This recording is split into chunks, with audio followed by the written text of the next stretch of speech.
Hello मेरे बच्चों, तो आ गए हम आपके लिए आज का लेक्चर नंबर 14 लेकर। और बहुत ही इम्पोर्टेंट है। अभी मैं आपको कहती हूँ कि आज हम पढ़ेंगे मैथ्स, तो आप चौंक गए होंगे कि आज हम मैथ्स पढ़ेंगे, क्यों, बायो का क्या हुआ। तो भाई बायो का ही एक ऐसा टॉपिक है जिसमें मैथ्स आ रही है, तो थोड़ी सी कैलकुलेशन लगेगी क्योंकि इस पे क्वेश्चंस भी आते हैं आज जो हम टॉपिक करने वाले हैं। और नीट में तो पिछले साल काफ़ी जो है 4-5 सालों को देखे तो क्वेश्चन आया हुआ ही है इस पर। ये बहुत इंपॉर्टेंट टॉपिक है, इसे मिस नहीं करेंगे आप। तो चैप्टर फ्लो आपको पता है क्या है, और लेक्चर फ्लो में आज जो हम पढ़ने वाले हैं वो हार्डी विनबर्ग का सिद्धांत, जो कि मैंने बीच में कई बार नाम लिया था कि हम वो पढ़ेंगे, उसका नंबर आ गया है। तो कई बच्चे बोलते हैं ना मैम मेरा कमेंट नहीं आया, तो अभी ये हार्डी विनबर्ग जो है इनका नंबर आ गया है आज, कि आज इनको पढ़ने वाले हैं। तो हार्डी विनबर्ग सिद्धांत हम पढ़ने वाले हैं और ये बहुत इंपॉर्टेंट है, इस पर न्यूमेरिकल्स आते हैं और आपको समझा देंगे। हालांकि इतना टफ नहीं है न्यूमेरिकल, लेकिन समझने की ज़रूरत है, बस थोड़ा सा आप समझ लोगे तो ईजी हो जाएगा। ये दो वैज्ञानिक थे, ये मैं आपको बता देती हूँ। कई बच्चे हार्डी विनबर्ग एक ही समझते हैं, लेकिन ये दोनों वैज्ञानिक थे, ठीक है। एक तो ब्रिटेन के थे शायद, और एक शायद जर्मनी के थे या स्पेन के थे, जो भी है एग्जैक्टली मुझे ही नहीं याद है। तो ये जो है हार्डी विनबर्ग सिद्धांत जो है उन्होंने दिया था, हार्डी और विनबर्ग ने सन 1908 में। ब्रिटिश गणितज्ञ, ब्रिटिश थे, मैंने कहा था एक तो ब्रिटेन के थे, तो यहाँ लिखा हुआ है ब्रिटिश, और जर्मनी के थे। सही सही बोल रही थी मैं, मतलब मैम को याद है ना, मैम गलत नहीं याद रखती।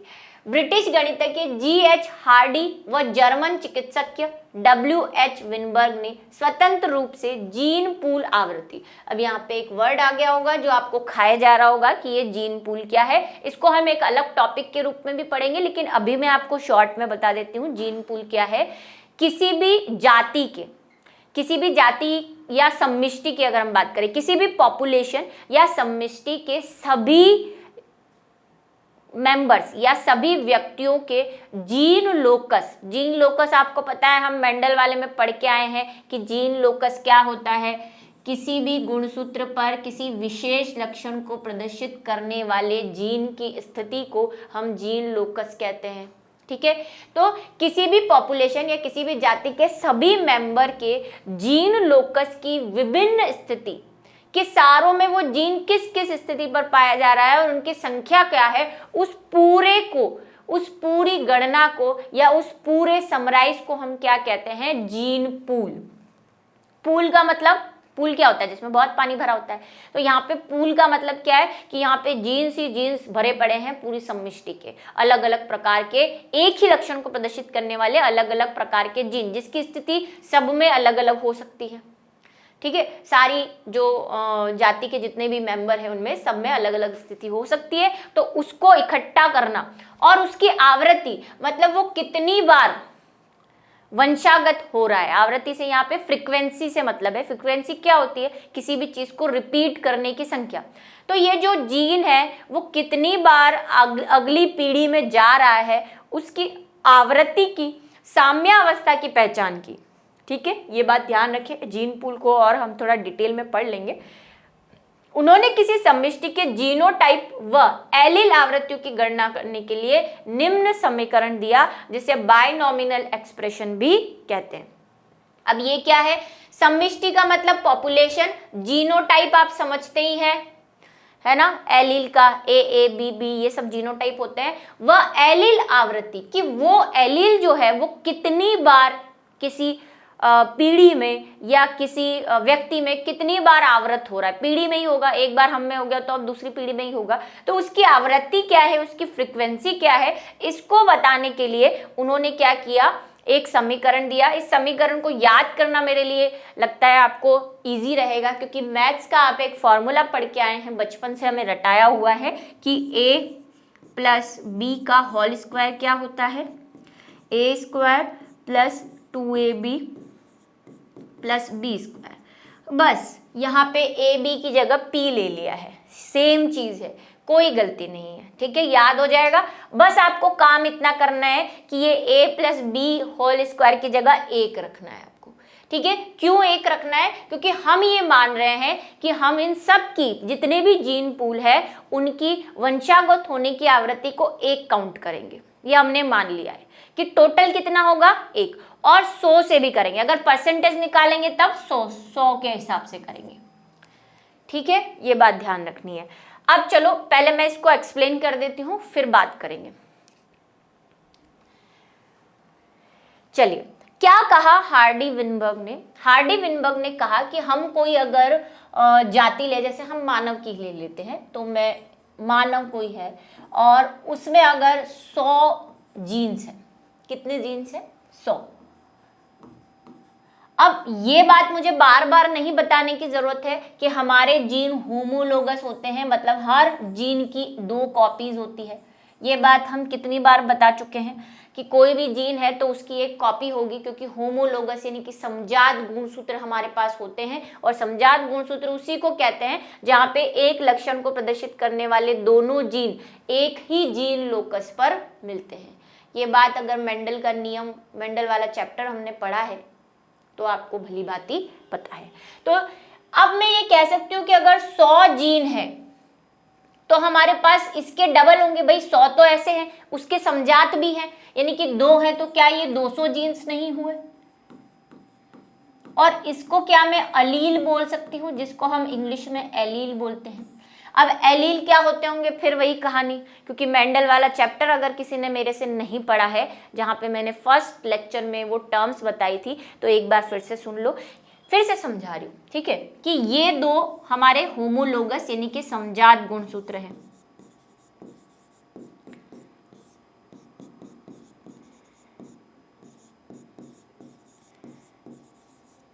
होमोलोगस गुणसूत्र है, इस पर कोई लक्षण है, मान लो वही कोई भी लक्षण ले लेते हैं। मैं आंख का रंग ले लेती हूँ कि आंख के रंग का ये जीन यहाँ पर उपस्थित है, और ये जीन जो है वो BB है। B है तो भाई एक B होगा, क्योंकि एक है, एक पे B है यानी कि काला रंग बता रहा है, और दूसरे पे स्मॉल b है यानी कि मान लो सफेद बता रहा, हालांकि सफेद होता नहीं है, तो ठीक है हम ले लेते हैं, हमें कोई मतलब नहीं उससे। तो एक कैपिटल B है और एक स्मॉल b है, तो दोनों जीन है तो एक ही स्थिति पर, तो ये तो हो गए क्या, जीन लोकस। और एलील की परिभाषा हमने क्या दी थी, किसी समजात गुणसूत्र पर स्थित 2 एक ही लक्षण को प्रदर्शित करने वाले जीन के भिन्न भिन्न रूप। किसी समजात गुणसूत्र पर एक ही लक्षण को प्रदर्शित करने वाले जीन लोकस, अब जीन लोकस बोल दिया मतलब एक ही स्थिति पे, जीन लोकस के भिन्न भिन्न रूप, एक प्रभावी होगा और दूसरा अप्रभावी होगा। ये बात हमें समझ में आ गई। तो ये भिन्न भिन्न रूप हो गए, जीन एक ही है लेकिन एक काला बता रहा है और एक सफेद बता रहा है, तो ये क्या कहलाते हैं, ये एलील कहलाते हैं। ये एलील समान भी हो सकते हैं, मतलब ये कुछ ऐसा भी हो सकता था, BB भी हो सकता था, BB होता तो फिर कोई बात ही नहीं थी, है ना, लेकिन भिन्न भी हो सकता है, यानी कि कैपिटल B स्मॉल b भी हो सकता है। ये एलील समझ में आ गए। अब ये एलील पीढ़ी दर पीढ़ी कैसे आवृत्ति करते हैं, मतलब कैसे कैसे कब कब कहाँ कहाँ कितनी बार शो होंगे, ये गणना जो है वो हार्डी एंड विन्सबर्ग ने दी थी। क्या दी थी, जरा इसको समझो। इन्होंने कहा कि हम जो है, अगर मैं इसी को ले लूं कि एक जो है काला जीन है, वो हम यहाँ पे अब विन्सबर्ग के अनुसार P से प्रदर्शित कर रहे हैं, यानी कि कैपिटल P से प्रदर्शित कर रहे हैं। ये क्या है, हमारा प्रभावी एलील प्रभावी अलील या जीन है ना, और इसका उल्टा Q दे दिया उन्होंने, स्मॉल वाले को अप्रभावी बोल दिया।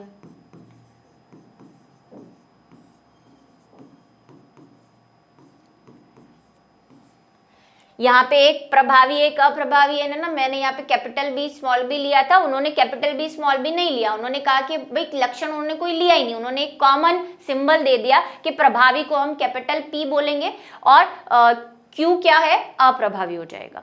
अब उन्होंने कहा कि पूरी सम्मिष्टि में P और Q के होने की संभावना 1 के बराबर है, मतलब P plus Q equals to 1 होगा हमेशा।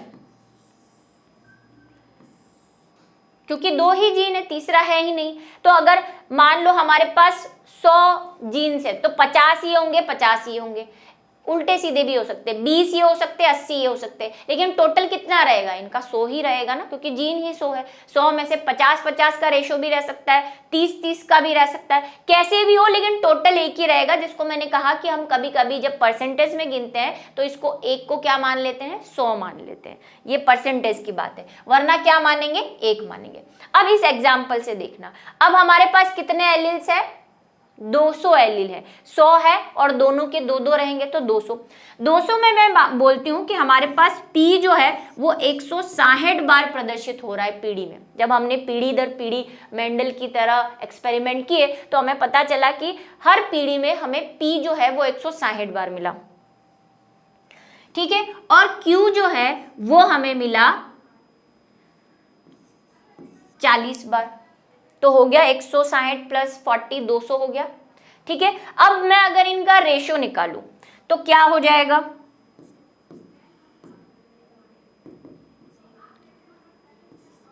4:1 आया, 4:1 आया। और ये 4:1 किसके बराबर है? थोड़ी मैथ्स पढ़ते हो ना, अनुपात कैसे निकालते हैं?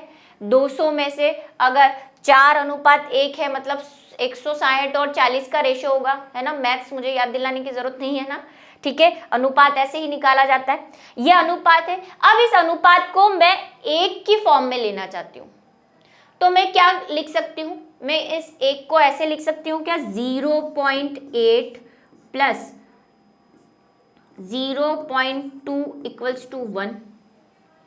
क्या 0.8 और 0.2 एक के बराबर होता है? दोनों को हम प्लस करेंगे। और अगर मैं ये और ये चीज तीनों सेम है, ये बात तो आपको समझ में आ रही है? नहीं आ रही क्या? सुनो मेरी बात, फिर से सुन लो। क्या मैं 0.8 और 0.2 का अनुपात निकालूंगी तो 1:4 नहीं आएगा? 2 एकम 2, 2 चौके 8। तो 4:1 को अगर मैं एक की फॉर्म में लिखना चाहती हूँ तो क्या मैं 0.8 और 0.2 लिख सकती हूँ? हाँ लिख सकती हूँ, क्योंकि इनका अनुपात भी तो यही है। 2 एकम 2, 4 2 चौक 8, ठीक है। 2 4 जा 8, तो ये 4:1 ही तो है। ये आपको ध्यान रखनी है। और सवाल भी इसी फॉर्म में आएगा, पॉइंट की फॉर्म में आएगा। तो अब मैं ये कह रही हूं कि P की आवृत्ति हमारे पास कितनी आ रही है? 0.8 आ रही है, और Q की आवृत्ति हमारे पास 0.2 आ रही है। ये सिर्फ एग्जाम्पल ले रहे हैं हम, हमें सॉल्यूशन कैसे करना है मैं आपको बताऊंगी। अभी हम जस्ट इस चीज को समझ रहे हैं कि ये एक कैसे आता है। ये एक ऐसे आता है कि ये दोनों का मिला के एक होना चाहिए, ठीक है। आप अनुपात निकाल लो और उसको कन्वर्ट कर लो 1 की फॉर्म में। चलो ये बात समझ में आई। अब अगर मेरे से कोई सवाल पूछ ले, क्या सवाल पूछ ले? सवाल ये पूछ ले कि मुझे प्रश्न दे दे कि किसी समष्टि में P जो है वो 0.6 है तो Q का मान बताओ, तो क्या मैं निकाल सकती हूँ? बिल्कुल आसान सवाल, ऐसे ही आएंगे, ज्यादा टफ नहीं आते, क्योंकि हमें पता है P plus Q equals to 1 होता है। तो हमने यहाँ पे 0.6 रख दिया, यहाँ पे Q, यहाँ पे 1 ट्रांसफर किया, तो Q इक्वल्स टू 1 माइनस 0.6, तो कितना आया? Q equals to 0.4। तो Q आंसर कितना आया हमारा? 0. बस ऐसे ही सवाल है, कोई ज्यादा प्रॉब्लमेटिक नहीं है। ये एक टाइप के सवाल हैं इस वाले फॉर्मूले से। क्या ध्यान रखना है आपको? P plus Q equals to 1। P क्या रहेगा? P प्रभावी एलील है और Q अप्रभावी एलील है। अब वो आपको क्वेश्चन में ये P या ये करके नहीं देगा, वो बोलेगा प्रभावी एलील 0.6 आवृत्ति देता है तो अप्रभावी एलील कितना देगा, ऐसे पूछेगा, ठीक है। P या Q दे ये जरूरी नहीं है, वो आपको खुद लिखना पड़ेगा। तो एक तरह की तो ये बात हो गई। अब दूसरी तरह की बात, जो वो मेन फॉर्मूला जो हमें दिया है उसकी बात कर लेते हैं। अब ये कह रहा है कि हार्डी और विंसबर्ग ने एक तो ये बात कही और ये कहा कि अगर P जो है वो प्रभावी एलील है और Q जो है वो अप्रभावी एलील है, तो इनकी आवृत्ति उनके फॉर्मूले के अनुसार P की आवृत्ति हो जाएगी P स्क्वायर, Q की आवृत्ति हो जाएगी Q स्क्वायर, और दोनों की, अब ये प्रभावी है, प्रभावी कैसा, समयुग्मजी प्रभावी, ये बात आप लिख लो, है ना। ये प्रभावी कैसा होगा, समयुग्मजी, मतलब दोनों, अगर हम D का एग्जांपल ले रहे थे काला काला, तो दोनों कैसे होंगे, समयुग्मजी, ये दोनों भी समयुग्मजी। और अगर विषम युग्मजी बताना है तो विषम युग्मजी कितना हो जाएगा,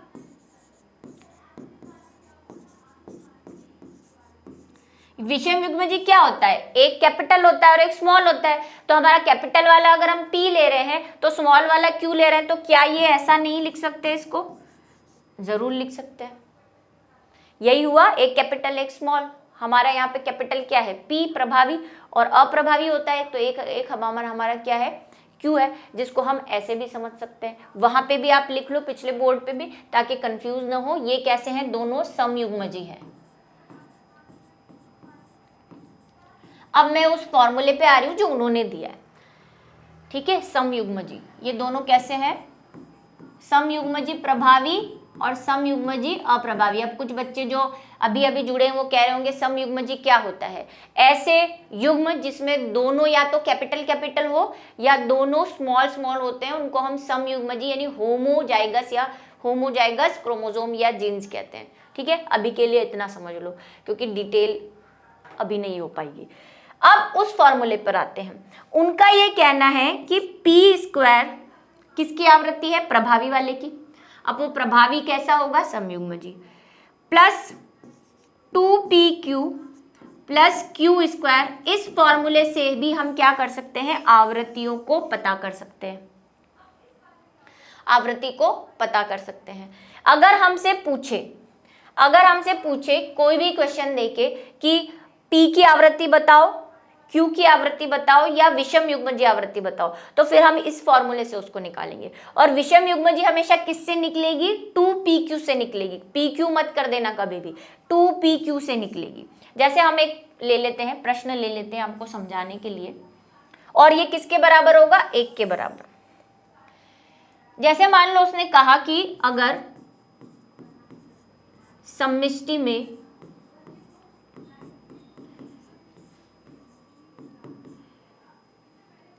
प्रभावी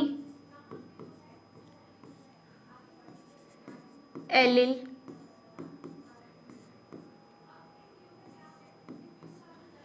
का प्रतिशत, या प्रतिशत नहीं तो संभावनाएं 0.6 है, तो इसकी आवृत्ति व विषम युग्म की एलील की गणना करो। समझ में आई बात। पहले पूछा है इसकी आवृत्ति, इसकी मतलब प्रभावी वाले की, तो प्रभावी वाले की आवृत्ति क्या होगी, मैंने अभी कहा प्रभावी वाले की आवृत्ति होगी P स्क्वायर से, ठीक है। दोनों की ये आवृत्ति है, तो P हमें दे रखा है, प्रभावी का दे रखा है, मतलब P दे रखा है, तो P स्क्वायर क्या हो गया, 0.6 का होल स्क्वायर यानी कि 0.36%, ये परसेंटेज में आएगा, ठीक है, प्रतिशत। ऐसे ही Q का पूछ ले तो Q का भी निकाल सकते हैं। बचा हुआ क्या रहेगा, P plus Q equals to 1 है, तो P हमारे पास 0.6 है, तो Q कितना हो गया, 1 माइनस 0.6 जो अभी हम निकाल के आए 0.4, सेम वही ले रही हूँ ताकि आपको इजी हो जाए समझना। तो अब Q की आवृत्ति निकालनी है, तो क्या हो जाएगी, Q की आवृत्ति क्या हो जाएगी, कहाँ करूँ इसको, इसी बोर्ड पे करूँ या नेक्स्ट पर चली जाऊँ। Q की आवृत्ति Q स्क्वायर,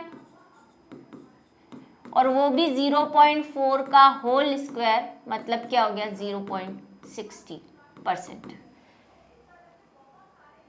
ठीक है।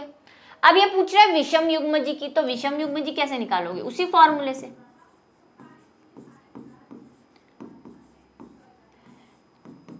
टू पी क्यू, 2 P अब ये परसेंटेज वाला नहीं रखना है, P ओरिजिनल वाला 0.6 इंटू 0.4 क्या हो जाएगा, ये तो हो गया 2 इंटू 0.24 और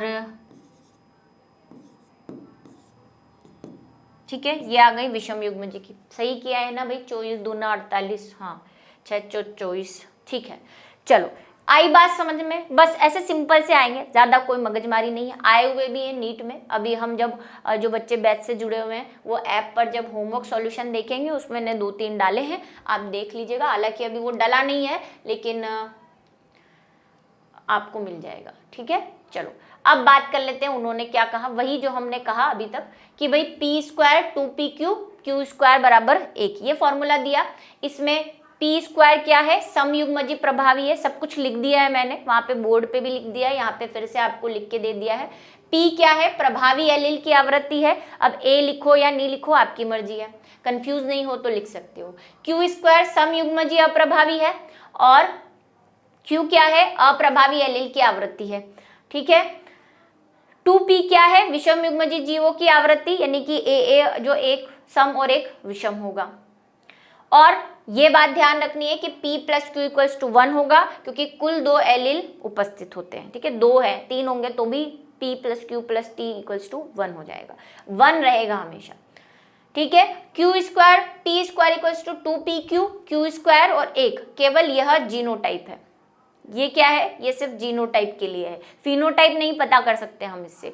Q क्या होगी, उसकी आवृत्ति, वहां पे मैंने Q स्क्वायर को आवृत्ति लिखा है, आप कंफ्यूज हो गए होंगे, ठीक है। Q स्क्वायर या Q आवृत्ति वैसे ही निकाली जाएगी, Q स्क्वायर से निकाली जाएगी। Q स्क्वायर जनरली हम क्या Q स्क्वायर से आवृत्ति निकालते हैं तो परसेंटेज में आती है, और अगर नॉर्मल निकालोगे तो Q निकालोगे, ठीक है। क्योंकि अगर P plus Q equals to 1 के हिसाब से दी होगी तब तो आवृत्ति यही रहेगी, तब क्यू स्क्वायर मत कर देना, ठीक है। आपको P की देके Q की पूछी है तब तो आप फिर आपकी आवृत्ति A ही रहेगी ना, फिर क्यू स्क्वायर मत कर देना, ये गलती मत कर देना, ठीक है। ये क्या रहेगी, ये संख्या रहेगी एक तरह से।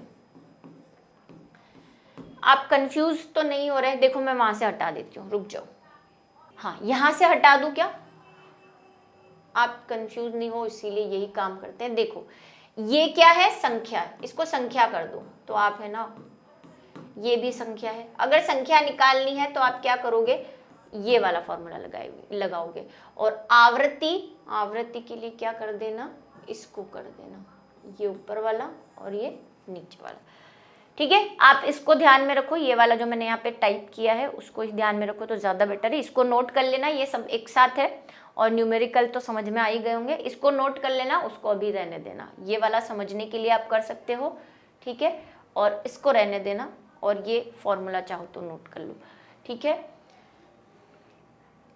आ जाओ, किसी सम्मिष्टि में एलील आवृत्ति पीढ़ी दर पीढ़ी स्थिर व निश्चित बनी रहती है। जीन पूल सम्मिष्टि के कुल जीन, ये मैंने आपको परिभाषा बता दी है कि जीन पूल किसे कहते हैं, सम्मिष्टि के कुल जीन उनके एलील एक स्थिरांक बने रहते हैं। इसे आनुवंशिक संतुलन या साम्य कहा जाता है, यही हार्डी-विनबर्ग का सिद्धांत है। क्या है हार्डी-विनबर्ग का सिद्धांत, कि हार्डी-विनबर्ग कहते हैं कि P plus Q equals to हमेशा क्या रहेगा, 1 रहेगा, मतलब जब भी आएगा 1 ही आएगा। अब 1 है मतलब स्थिर है, तो हम ये कह सकते हैं कि वो स्थिरांक है। स्थिरांक क्या होते हैं, जो चेंज नहीं होते कभी भी, टोटल जिनका क्या रहता है, फिक्स रहता है। तो P और Q इक्वल्स टू 1 है, इसका मतलब सब कुछ स्थिर है, यही कहना चाह रहे हैं। और ये स्थिर कब रहता है, ये क्या कहते हैं हार्डी-विनबर्ग, कि अगर ये स्थिर है मतलब कि पीढ़ी दर पीढ़ी एलील की आवृत्ति, इसको समझना, ये कह रहे हैं कि मान लो F1 पीढ़ी है, F1 पीढ़ी में P हमें 0.6 मिला, ठीक है, Q हमें 0.4 मिला, फिर हमने 4-5 पीढ़ी निकाल दी। अब बात कर लेते हैं F4 की, डायरेक्ट हम F4 की बात कर रहे हैं। F4 में भी P इक्वल्स टू 0.6 ही रहा और Q इक्वल्स टू भी 0.4 ही रहा, मतलब दोनों का अनुपात पहली पीढ़ी में भी 6 और 4 था, दूसरी पीढ़ी में भी 6 और 4 है। इसका मतलब, अब आप ये मत बोलना मैम 0.6 है, वो मैं सिर्फ बोलने के लिए बोल रही हूँ, ठीक है। 6 और 4, 6 और 4, तो 6 और 4 मतलब स्थिर बना हुआ है। अगर पीढ़ी दर पीढ़ी आवृत्ति स्थिर रहती है तो कभी विकास नहीं होगा। ये उनका कहना था कि विकास नहीं होगा। जो हम एवोल्यूशन की बात कर रहे हैं वो कभी नहीं होगा अगर पीढ़ी दर पीढ़ी जीन पूल की आवृत्ति कैसी रहेगी, निश्चित रहेगी। और सही भी आप समझोगे भी कि हम विकास की जब बात कर रहे हैं तो क्या कह रहे हैं कि विकास कब होता है, जब जीनों में परिवर्तन होता है। लेकिन यहाँ तो जीन में परिवर्तन हो ही नहीं रहा। पहले जितने जीन थे 0.6, अभी भी 0.6 है।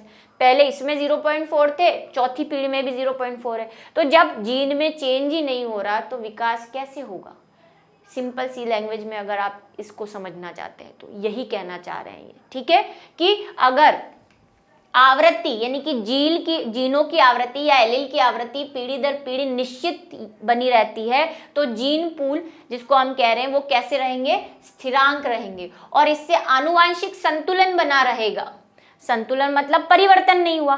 संतुलन किसको कहते हैं, बैलेंस बना हुआ है। बैलेंस बना हुआ है मतलब कोई परिवर्तन हुआ ही नहीं, और परिवर्तन नहीं हुआ तो विकास भी नहीं होगा। क्योंकि हम कह रहे हैं कि विकास कब होगा, जब जीन्स में परिवर्तन होगा, ठीक है। ये स्थिरांक को बताते हैं। एक और जो आपको याद करनी है, विनबर्ग सिद्धांत क्या कहता है, लैंगिक प्रजनन करने वाली समष्टि की सभी पीढ़ी में एलील आवृत्ति तब तक स्थिर व निश्चित बनी रहती है जब तक निम्न 5 अवस्थाएं पूरी रहती है। इसका क्वेश्चन ऐसे बनता है कि हार्डी विन्सबर्ग के जो सिद्धांत है उसकी क्या शर्तें हैं। अगर आपसे ऐसे पूछा जाए उसकी क्या शर्तें हैं, तब भी आपको यही 5 शर्तें लिखनी है कि ये क्या कह रहे हैं कि विकास कब नहीं होगा। इन्होंने विकास कब होगा ये नहीं दिया, इन्होंने कहा विकास कब नहीं होगा वो सिचुएशन बताई इन्होंने कि विकास कब नहीं होगा, जब P + Q = 1 रहेगा और पीढ़ी दर पीढ़ी रेशो चेंज नहीं होगा तो विकास नहीं होगा, ठीक है। और उसकी 5 शर्तें क्या थी, उसकी 5 शर्तें, पहली, उत्परिवर्तन न हो। ऑब्वियसली हम कह रहे हैं कि एवोल्यूशन कब हुआ, जब जीन में अचानक क्या हो जाए, उत्परिवर्तन हो जाए, और वो उत्परिवर्तन पीढ़ी दर पीढ़ी वंशागत हो। तो पहली कंडीशन तो यही है, जीन में चेंज कैसे आएगा, जब उत्परिवर्तन होगा। तो अगर उत्परिवर्तन ही नहीं हुआ, अभी हमने ह्यूगो डी ब्रिज का पढ़ा था, वो भी यही कह रहे थे कि विकास के लिए सबसे पहले क्या जरूरी है, उत्परिवर्तन जरूरी है। डार्विन जो कह रहे हैं प्राकृतिक वर्ण, वो प्राकृतिक वर्ण होगा कब, जब जीन में उत्परिवर्तन होगा, चेंज होगा। तो अगर उत्परिवर्तन ही नहीं हुआ यानी कि नो म्यूटेशन, एलीलों में परिवर्तन न हो, अर्थात एक दिशा में हुए बदलाव दूसरी दिशा में हुए बदलाव द्वारा संतुलित हो जाए, ठीक है, परिवर्तन ही नहीं हो। सीधी सी आप लिख सकते हैं कि अगर समष्टि में कोई उत्परिवर्तन नहीं होता तो विकास नहीं होगा। दूसरा, जीन प्रभाव न हो।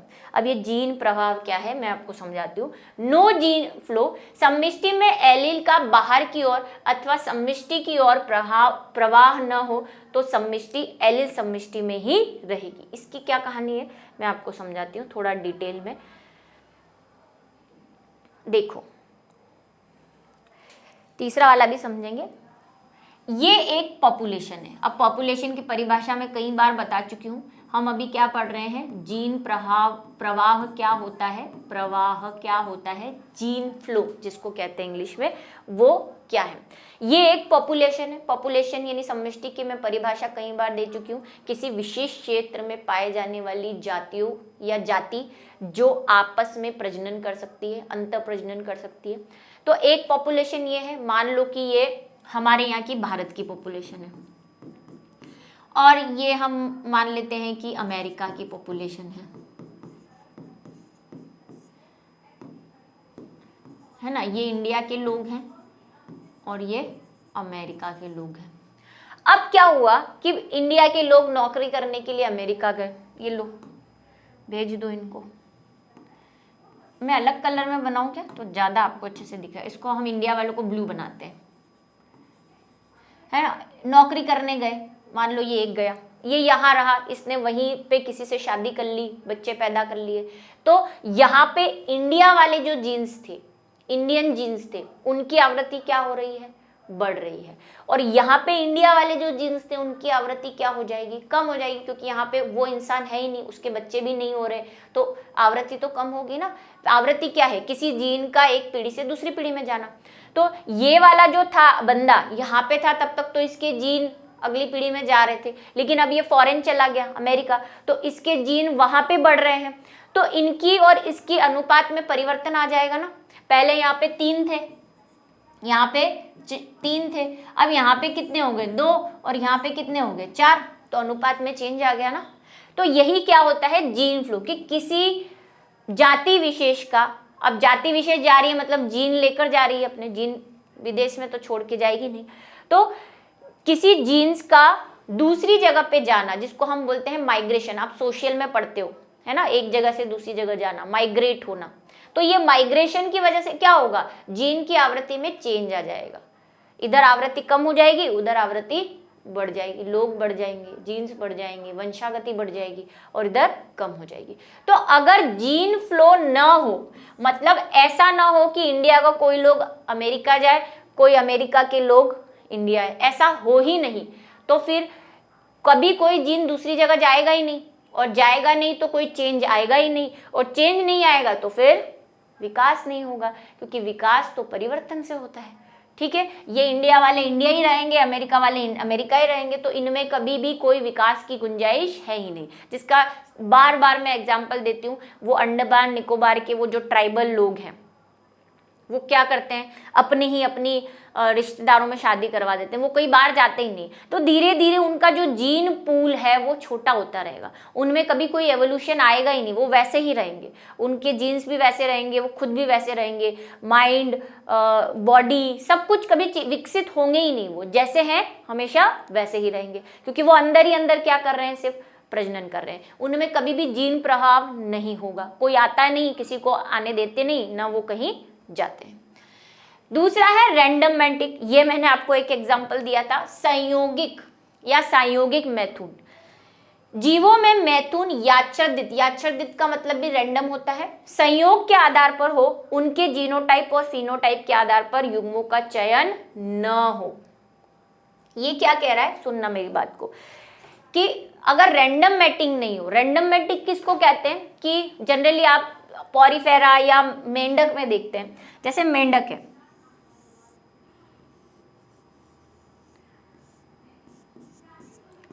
है ना, ये मेंढक है, हालांकि ये बहुत गंदा मेंढक बनाया है मैम ने, ये मेंढक है। मेंढक में जनन कैसे होता है, निषेचन बाहरी निषेचन होता है, अगर आपको याद है, उनमें क्या होता है, बाहरी निषेचन होता है। मतलब क्या करते हैं, मेंढकी जो होती है वो अपने अंडे बाहर छोड़ देती है ना, अब वो छोड़ देती है, ये अंडे किसी के कौन से नर से जाके मिलेंगे ये पक्का नहीं है, कोई भी नर है भाई, हजारों नर घूम रहे हैं, उनमें से किस नर का संयोग इससे होगा ये हमें पता नहीं है। ये क्या है, एक संयोगिक प्रक्रिया है, मतलब एक रैंडम चीज है। संयोग समझते हैं ना हिंदी सीरियलों में, तो ये तो सब संयोग की बातें हैं, ऐसा वो वाला संयोग कि भाई कौन किससे आकर मिलेगा ये हमें पता ही नहीं है, तो इस चीज को बोलते हैं रैंडम मैटिंग। हमारे इंसानों में रैंडम मैटिंग नहीं होती, हम तो बड़ा सोच समझ के, नहीं मैं लंबे से शादी करूंगी, नहीं गोरे से शादी करूंगी, नहीं ऊंचे से शादी करूंगी, नहीं इस जाति में शादी करूंगी, तो हम रैंडम मैटिंग नहीं करते। ऐसे नहीं, जैसे मैंने आपको एक एग्जांपल दिया था कि कोई बंगाल वाला जो है कचरा लेकर जा रहा है और हम बोले आज मैं इससे शादी करूंगी, ऐसा नहीं करते हम लोग, ठीक है। तो हम में रैंडम मैटिंग नहीं होती, ये बात लिख लो। कई बच्चों को अगर क्वेश्चन हो कि इंसानों में रैंडम मैटिंग होती है क्या, नहीं होती, ठीक है। हम सोच समझ के पार्टनर हम खुद सेलेक्ट करते हैं। अब आप बोलोगे नहीं आजकल तो लोग जो है मल्टी सेक्स करते हैं, तो वो भी हम पार्टनर सेलेक्ट करते हैं, ऐसे राह चलते से सेक्स नहीं कर लेते, ठीक है, ये बात ध्यान रखना। तो रैंडम मैटिंग अगर हो रही है, अगर रैंडम मैटिंग हो रही है तो फिर क्या होगा, रैंडम मैटिंग होगी तो चेंज आएगा भाई, इस मेंढक के जीन्स किसी दूसरे मेंढक के जीन्स से मिलेंगे, परिवर्तन होगा, और परिवर्तन हुआ तो फिर विकास होगा। तो क्या नहीं होना चाहिए, क्या होना चाहिए, रैंडम मैटिंग जो है वो होनी चाहिए। चलो ये शर्त है इनकी। नेक्स्ट अगर हम बात करें, आनुवांशिक अपवाह या जेनेटिक ड्रिफ्ट न हो, ठीक है, सम्मिष्टि बड़ी हो तथा जिसमें केवल संयोग से अचानक हुए एलील आवृत्ति में बदलाव महत्वपूर्ण न हो। अब जेनेटिक ड्रिफ्ट क्या होता है, इस पे भी हम एक लेंगे, लेकिन मैं आपको यहाँ पे समझा देती हूँ इसके साथ ही। और चयन न हो यानी सिलेक्शन न हो, ये डार्विन वाली केस आ गया। ये जेनेटिक ड्रिफ्ट क्या होता है, देखो मान लो ये वही दो पॉपुलेशन है ना, यहाँ पे ये रह रहे हैं और यहाँ पे ये वाले रह रहे हैं। ये क्या है, दोनों पॉपुलेशन है, ये एक समष्टि है और ये वही कहानी है जीन फ्लो वाली। जीन फ्लो में सब हम इतना कहते हैं कि कोई एक जगह से दूसरी जगह जाना नहीं चाहिए। जेनेटिक ड्रिफ्ट क्या कहता है, ड्रिफ्ट का मतलब होता है नीचे आना, कुछ कम हो जाना। वही चीज कहानी वही कि इनमें से कुछ लोग जो है वो यहां चले गए, ठीक है, यहां चले गए तो यहाँ पे अब ये दो वाइट आ गए गोले, ये लो। यहां से भी कुछ लोग यहां आए, ये लो, एक ही आया। पहले अनुपात कितना था, पहले जो अनुपात था वो ये 4 थे और ये भी 4 थे। अब अनुपात कितना है, दो चीजों का अनुपात है। यहाँ पे 4:1 की कहानी चल रही है और यहाँ पे 4:2 की कहानी चल रही है। 4 ट्रायंगल है, 2 कैसे है, नॉर्मल वाले, सर्कल वाले, कोई इंसान ही है, हम ये मान लेते हैं। अब क्या हुआ कि फिर यहाँ पे इन लोगों ने जनन शुरू किया, इन लोगों ने आपस में भाई पैर गए थे, शादी वादी कर लिए, बच्चे पैदा कर लिए। एक ऐसा सीन आया कि प्रकृति ने यहाँ पे वाइट ही वाइट भर गए, इन सब ने ट्रायंगल वालों को खा लिया। इनकी पॉपुलेशन बढ़ती जा रही, भाई इन्होंने इतना जनन किया कि इनकी संख्या बढ़ गई और जो 4 थे वो 4 ही रह गए, 4 ही मानती हूँ, इन्होंने जनन किया इन तो 4:1 2 3 4 5 6 7 8 9 क्या हो गया, 4:9 हो गया। इधर इन्होंने कुछ भी नहीं किया, या मान लो ट्रायंगल वाले नहीं किया लेकिन वही वाइट वाले ही करते रहे, तो इधर क्या हो गया, 6:1 हो गया। तो पहले के अनुपात में ये अनुपात क्या हो गया, बदल गया और बहुत बड़ा बदल गया।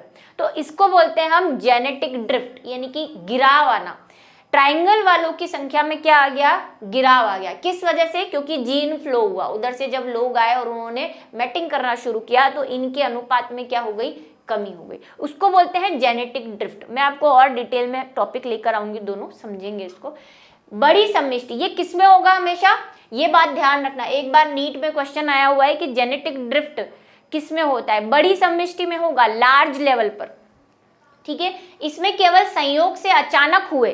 अब ये अचानक हुआ, इनके मन में कुछ नहीं था, ये आए और पॉपुलेशन बढ़ी और ये सब हो गया। ये कैसा होगा, संयोगिक होगा, ये भी आपको याद रखना है।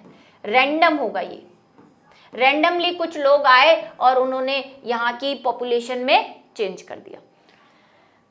चयन न हो, ये तो वही डार्विन वाली बात, किसी एक जीनोटाइप को दूसरे बेहतर सिद्ध करने का कोई चयन कारक उपस्थित न हो, ठीक है। मतलब कि चेंज हो गया लेकिन प्रकृति उस चेंज को एक्सेप्ट नहीं करे, उसका चयन ही नहीं हो।